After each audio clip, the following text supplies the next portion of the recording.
உயிரினும் மேலான கண்மணி ரசூலுல்லாஹி ஸல்லல்லாஹு அலைஹி வஸல்லம் இடத்திலே அன்னை உம்மு சுலைம் ரலியல்லாஹு அன்ஹா தங்களுடைய பிள்ளையை கூப்பிட்டு வந்து, நாயகமே ஹுவைதிமுக், பல நேரங்களை உங்களுக்கு ஹிதமத் செய்யக்கூடிய பிள்ளை, நாயகமே இருக்கா துஆ செய்யும் சொன்னாங்க. அப்படி சொன்ன நேரத்தில் கண்மணி நாயகம் ஸல்லல்லாஹு அலைஹி வஸல்லம் அவர்கள் அதற்கு அனஸ் ரலியல்லாஹு பல காரியங்களை குறித்து துஆ செய்தார்கள். அதில் ஒன்று, யா அல்லாஹ் அவருக்கு நீண்ட ஹயாத்தை கொடுன்னு துஆ செய்தார். அவருக்கு நீ நீண்ட ஹயாத்தை கொடுன்னு செய்தாங்க. வரலாற்றில் வருகிறது, கூஃபாவில் வசித்து வந்த சஹாபிகளிலேயே கடைசியாக மரணமான சஹாபி அதற்கு அனஸ் ரலியல்லாஹு. ஏனென்றால் ஸல்லல்லாஹுடைய அந்த மகத்துவமிக்க துஆவினால் நீண்ட ஆயுள் கொடுக்கப்பட்டார் என்று பார்க்கிறோம். அருமையானவர்களே, ஆயுள் என்று சொன்னால் வெறும் ஹயாத் இருக்கிறது, உயிர் இருக்கிறது, வாழ்நாள் இருக்கிறதுங்கிறது அல்ல. சும்மா ஏதோ வாழ்நாள் இருக்கிறது என்ஜாய் பண்ணார், அது அல்ல. அந்த வாழ்நாளும் பாக்கியமானதாக இருக்கிறது, அதுதான் முக்கியம். வாழ்நாள் இருப்பது என்பது மாத்திரமல்ல, எப்படியாவது கழியும். வளரும் செடி இருக்கிறதே, கொடி இருக்கிறதே, சாக்கடையிலையும் வளரும், ஒழுக்கா கெட்டி அதை பராமரிச்சா அதிலையும் வளரும். ஆனால் வாழ்நாள் என்பது இருக்கிறது என்பது மாத்திரமல்ல, இருக்கின்ற வாழ்நாள் பாக்கியமானதாக, ரப்புக்கும் பொருத்தமானதாக, அப்படி இருந்தால்தான் அது உண்மையிலேயே பாக்கியமா. அல்லாஹ் சொல்வான், மன் அமில சாலிஹன் மின் ذكرٍ أو أنثى وهو مؤمن, யார் ஈமானுடனே சாலிஹான் அமல்கள் செய்தார்களோ, ஃபலனுஹ்யியன்னஹு ஹயாத்தன் தய்யிபா, இந்த உலகத்துல மனமான வாழ்க்கையை, கண்ணியமான வாழ்க்கையை நாம் அவர்களுக்கு அளிப்போம் என்று அல்லாஹ் சொல்றான். வெறும் ஹயாத் என்பது மட்டுமல்ல, அந்த ஹயாத் என்பது பாக்கியமானதாக, அருளானதாக, உன்னதமானதாக அமைந்திருந்தால்தான் அது சிறந்த வாழ்க்கை என்று பார்க்கிறோம். அருமையானவர்களே, ஈசா அலைஹிஸ்ஸலாம் ஒரு துஆ செய்தாங்கன்னு குர்ஆன்ல வருது இல்லையா? அதாவது மனிதன் பிறக்கும் பொழுதே அவன் நல்லவனா கெட்டவனா அல்லாஹ்வுக்கு முழுசா தெரியும். அவன் இறக்கும் பொழுது நல்லவனா இருந்தானா கெட்டவனா இருந்தானா மக்களுக்கு ஓரளவு தெரியும். பிறக்கும் பொழுதே அவன் எப்படி நல்லவன் வருவான் அப்படிங்கிறது அல்லாஹ்வுக்கு தெரியும். அவன் இறக்கும் பொழுது வஃபாத் ஆகும் பொழுதுதான் நல்லவனா இருந்தானா இல்லையா அப்படிங்கிறது மக்களுக்கு ஓரளவு தெரியும். ஆனால் கியாமத்தில் எழுப்பப்படும் பொழுதுதான் அவனுடைய எல்லா காரியங்களும், அவனுடைய எல்லா அமல்களும் வெட்டு வெளிச்சமாகக்கூடிய அந்த நேரத்தில் தான் அவன் உண்மையான நல்லவனா இல்லையாங்கிறது அந்த நேரத்திலிருந்து தெரியும். அதனாலதான் ஈசா அலைஹிஸ்ஸலாம் துஆ செய்தாங்க, வஸ்ஸலாமு அலைய யௌம உலித்து வ யௌம அமூது வ யௌம உபஅஸ ஹய்யா. ரப்பே, நான் இந்த உலகத்தில் பிறக்க வந்த காலகட்டத்திலும், அதேபோல் நான் மௌத்தாகக்கூடிய அந்த காலகட்டத்திலும், அதேபோல் எழுப்பப்படக்கூடிய அந்த நிலையிலும் ரப்பே, உன் புறத்திலிருந்து சலாமத்தை எனக்கு நீ பாக்கியத்தை அருள வேண்டும் என்று கேட்டார்களே. ஏனென்றால் இந்த எல்லா நிலையிலும் ஒரு மனிதன் பாக்கியமா இருக்கணும். பிறக்கும் பொழுது அவன் வந்த உடனே என்ன செய்யணும், குடும்பத்தில் ஒரு மகிழ்ச்சி, சந்தோஷம், அப்படிப்பட்ட ஒரு நிலை. அது மாதிரி இறக்கும் பொழுதும் அவருடைய நிலைகளை நினைத்து எல்லோரும் அழுகை, வேதனை, கஷ்டம், இப்படி துன்யாவில் ஒரு பரிசுத்தமான நல்ல மனிதராக வாழ்ந்தார் என்று நினைத்து, அது மாதிரி எழுப்பப்படுகின்ற நேரத்தில் அங்கேயும் நல்லவராக இருந்தார் என்று சொன்னால் அதுதான் மனமான வாழ்க்கை. எப்படியோ கணிக்கிறதுங்கிறது அல்ல, எப்படியோ உயிர் ஊசலாடிக்கிட்டு கொண்டிருக்கிறது அல்ல. நம்முடைய ஹயாத் என்பது பாக்கியமானதாக அமைந்திருக்க வேண்டும். அருமையானவர்களே, அல்லாஹ் தஆலா குர்ஆன் ஷரீஃபிலே அது சம்பந்தமா பல விஷயங்களை சொல்றான். நல்ல அமல்கள் நிறைந்த வாழ்க்கை. இன்னைக்கு உலகத்துல எத்தனையோ பேணுதலான மனிதர்கள் இருக்கிறார்கள். தங்களுடைய வாழ்நாளை திட்டமிட்டு கழிக்கக்கூடிய எத்தனை மனிதர்கள் இருக்கிறார்கள் தெரியுமா? அது மாதிரி வாழ்க்கையிலே பாவங்கள் இல்லாத நிலையில் தன்னை ஆக்கிக் கொள்ள வேண்டும் என்று தன்னுடைய மன இச்சைகளை எல்லாம் அல்லாஹ்வுக்காக அடக்கி பாவங்களிலிருந்து நீங்கி பரிசுத்தமான வாழ்க்கை வாழக்கூடிய எத்தனையோ நன்மக்கள் இருக்கிறார்கள். தங்களுடைய சொந்த வாழ்க்கையில் நஃப்ஸுக்கும் ஷைத்தானுக்கும் அடிமைப்பட்டு விடாமல், அதேபோல் தங்களுடைய பொருளாதாரத்தில் ஹலால் ஹராமை சரியாக பேணி நீதமான முறையில் வாழக்கூடிய எத்தனையோ நன்மக்கள், எத்தனையோ நன்மக்கள். மாத்திரமல்ல, மற்றவர்களுக்கு உபகாரிகளாக, மற்றவர்களுக்கு நன்மை செய்யக்கூடியவர்களாக வாழக்கூடிய எத்தனையோ பெருமக்கள் பழைய காலத்தில் இருந்தார் என்பது மாத்திரமல்ல, இன்றைய காலகட்டத்திலும் அல்ஹம்துலில்லாஹ் இருக்கத்தான் செய்கிறார். எண்ணிக்கையில் வேண்டுமானால் கூடுதல் குறைவு இருக்கலாம், ஆனால் அப்படிப்பட்ட மக்கள், பரிசுத்தமான மக்கள் இருக்கத்தான் செய்கிறார். உண்மையானவர்களே, 1947 பிறந்து 2013 இருந்தார். குவைத்தில் வாழ்ந்த அப்துல் ரஹ்மான் சமீத் என்று ஒருவர் 1947 பிறந்து 2013 இறந்தார். குவைத்தில் பிறந்த அப்துல் ரஹ்மான் சமீத் என்பவர் நல்ல டாக்டர். கனடாவிலும் லண்டனிலும் டாக்டரேட் பணி அவர் செய்துகிட்டு இருந்தார். நல்ல பொருளாதார வளமும் உள்ளவர். ஆப்பிரிக்காவில் வாழக்கூடிய அந்த மக்கள் பொருளாதார நெருக்கடியிலே, வறுமையினுடைய பிடியில் வாழக்கூடிய இந்த நிலையை பார்த்து அந்த மக்களுக்கு ஒரு நல்ல முன்னேற்றமான வாழ்க்கை ஏற்படுத்தி கொடுக்க வேண்டும், வெறும் பண உதவி செய்யறதுங்கிறது மாத்திரமல்ல, அவங்களுடைய வாழ்க்கையே ஒரு உன்னதமான நிலையில் மாற்ற வேண்டும் என்று அந்த பகுதிக்கு சென்று அவர்களுக்கு நல்ல சேவைகளை செய்தார். அவருடைய சேவைகள், அறமான அவருடைய அணுகுமுறைகள், மற்றவர்களுக்கு செய்த உதவி, இதையெல்லாம் பார்த்து இவருடைய நிலையை பார்த்து கிட்டத்தட்ட 7 லட்சம் பேர் இவர் கரம்பத்தி இஸ்லாமாயிருக்கிறார். சுப்ஹானல்லாஹ், 7 லட்சம் பேர். சாதாரணமான ஒரு அமலா?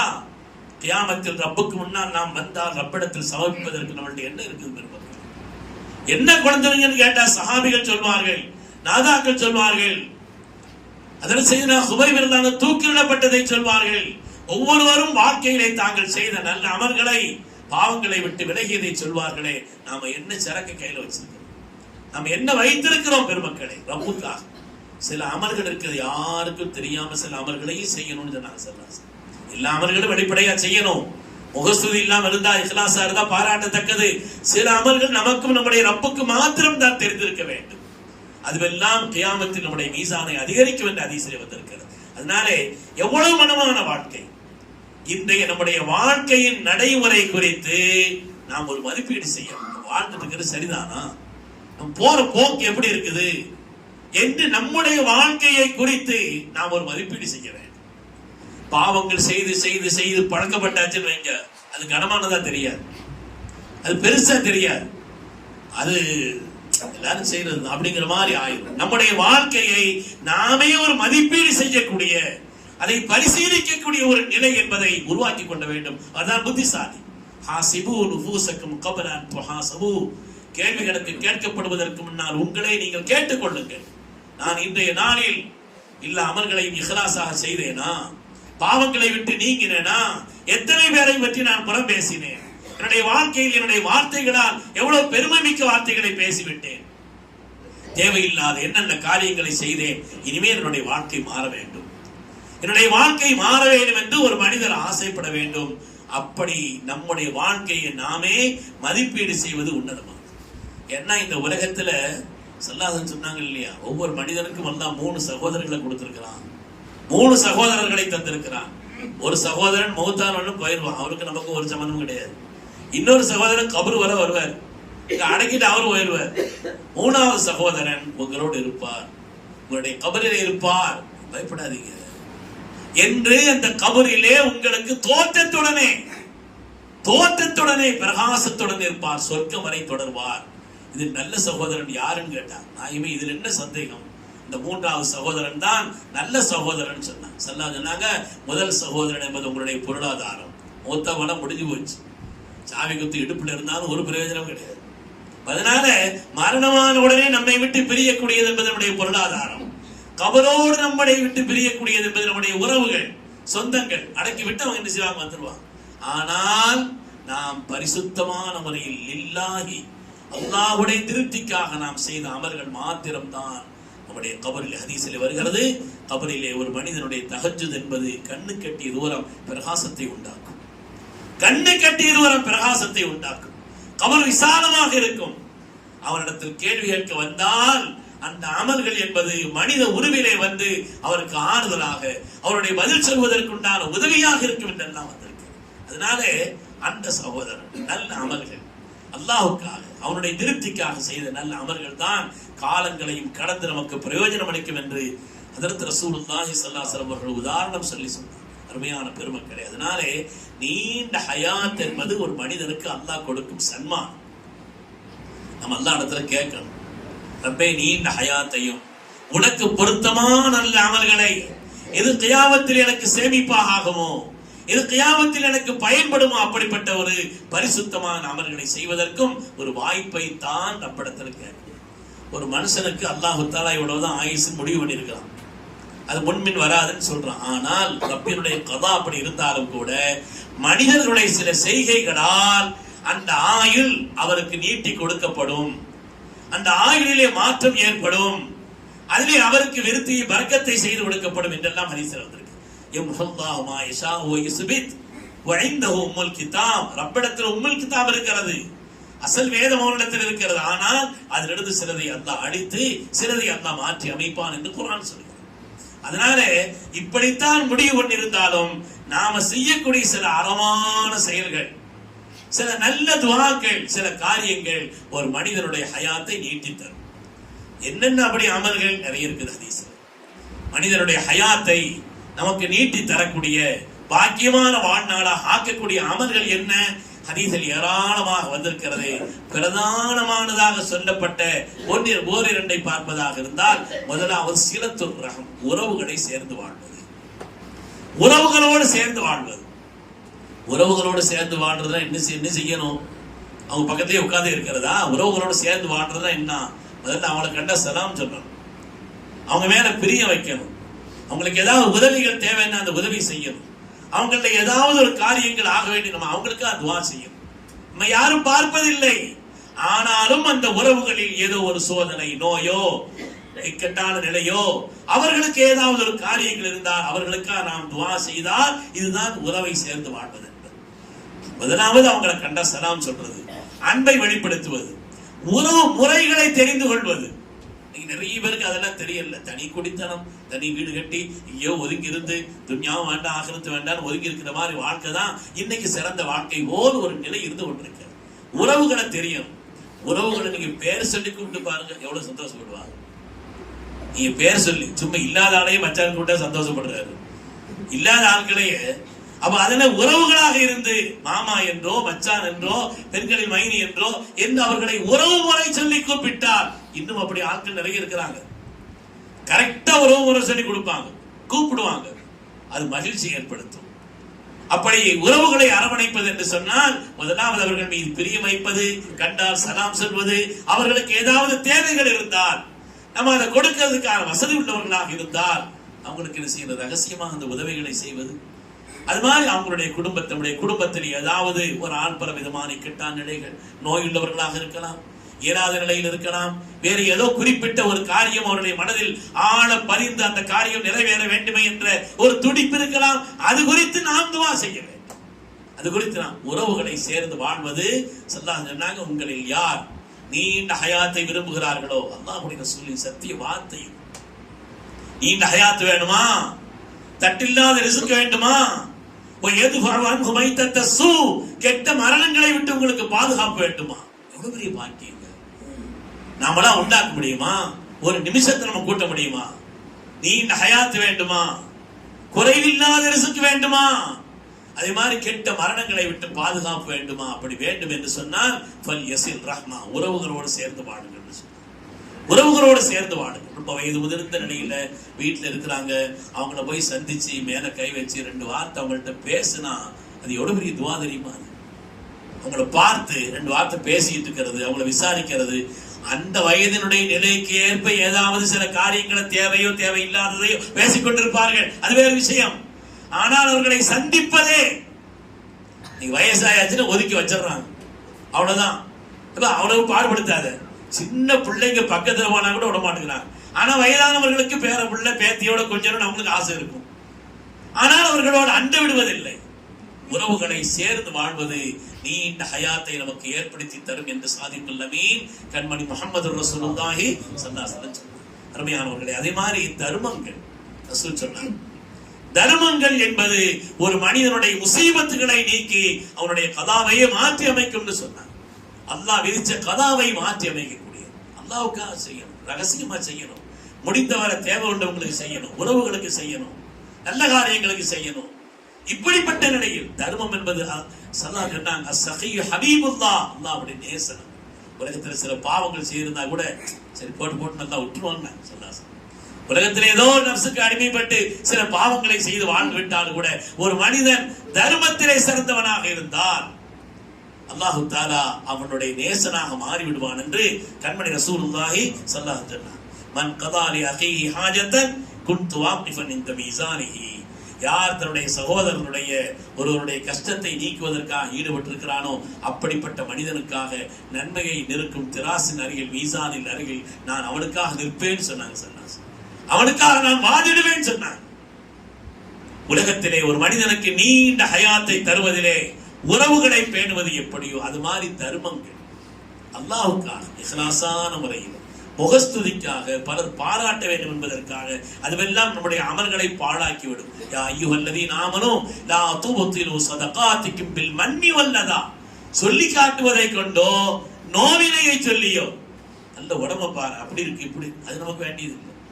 ஆத்தி சாயில உலோபி பரசின், குதிரை மேல வந்து கேட்டாலும் நீ கொடுக்குறாந்தா கொடு, இல்லைன்னா மாஃப் செய்யுங்க. நம்ம ஊர்ல எவ்வளவு பெரிய வார்த்தை, மாஃப் செய்யுங்கன்னு என்ன அர்த்தம்? மன்னிச்சுக்கங்கன்னு அர்த்தம். அப்படி சொல்றாங்க. நம்ம அந்த அர்த்தத்தை விளங்க சொல்லவே மாட்டோம். இன்னைக்கு ஒரு ஆளு கொடுக்கறதா கொடுங்க, இல்லன்னா என்ன செய்யுங்க. அல்லாஹ் சொன்னா கௌரும் மாரூஃபுன் கைரும் மின் சதகத்தின் எத்துபஅஹா, அவருக்கு ஏதாவது கொடுத்துட்டு 4 வார்த்தை திட்டி அனுப்புறதை விட நல்ல வார்த்தை சொல்லி அனுப்புப்பா போதும். ஒண்ணு தராட்டாலும் பரவாயில்லை, நல்லா சொல்றோம்.